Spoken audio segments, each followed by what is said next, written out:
네, 이슈 분석 시간입니다. 오늘 저희가 처음 이슈로 삼은 것은요, 영국에서 암호화폐 파생 상품 판매 금지 예고입니다. 암호화폐 파생 상품, 암호화폐에 기반을 둔 파생 상품에 대해서 판매를 금지시키는 걸 논의하겠다라고 했는데요. 암호화폐 규제 회의에서 투자자 보호를 위해서 대책 논의를 하던 중에 이런 건의사항이 나왔다고 합니다. FCA, 그러니까 영국의 금융감독청 이사가 이런 공식적으로 이야기를 했는데요. 잠재적으로 암호화폐 부분에 대해서 큰 손해가 예상되는 부분이 있다라는 이야기를 했어요. 그래서 신속하고 강력하게 조치가 필요한데, 그래서 파생 상품에 대해서는 앞으로 판매 금지를 협의를 당국이 해봐야 되겠다라고 이야기를 했습니다.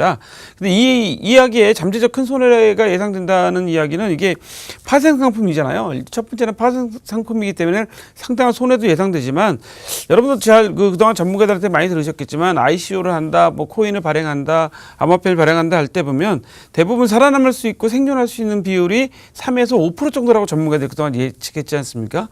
그때 반대로 생각하면 95%나 97% 정도는 결국 손실을 볼 수 있고 그 프로젝트가 실패할 가능성이 높다는 거죠. 그렇다면 결국은 거기에 투자하신 분들은 손해볼 가능성이 높고, 거기다 또 한 발 더 나가서 그거에 기반을 둔 파생 상품을 만든 거기 때문에 두 번의 피해자가 날 수 있습니다. 그래서 아마 영국에서는 이런 부분 때문에 파생 상품에 대해서 좀 부정적으로 현재 검토를 하고 있는 것 같습니다.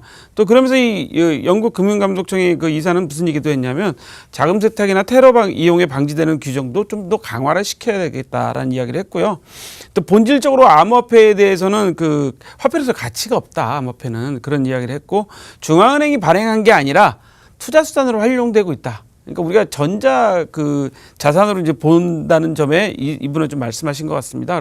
그러면서 전통적인 금융시장에 암호화폐가 현재 위협을 주고 있지 않는가라는 것에 대해서 효과적으로 어떻게 대응할지를 대응책을 좀 고민하고 있다고 하는데요.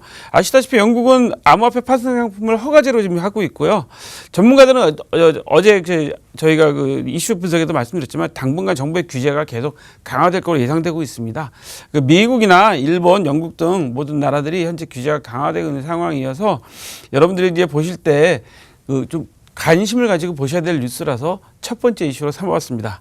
자, 두 번째 이슈는요, 일본이 탈중앙형 암호화폐 거래소 운영이 어렵다라는 그런 뉴스입니다. 일본 증권업계에서는 덱스, 그러니까 탈중앙형 암호화폐 거래소의 운영이 어렵다는 의견을 냈다고 하는데요. 모넥스 그룹의 이사가 금융당국, 암호화폐 거래소가 금융당국의 현재처럼 소관이면 일하기 힘들다라는 식의 표현을 했다고 합니다.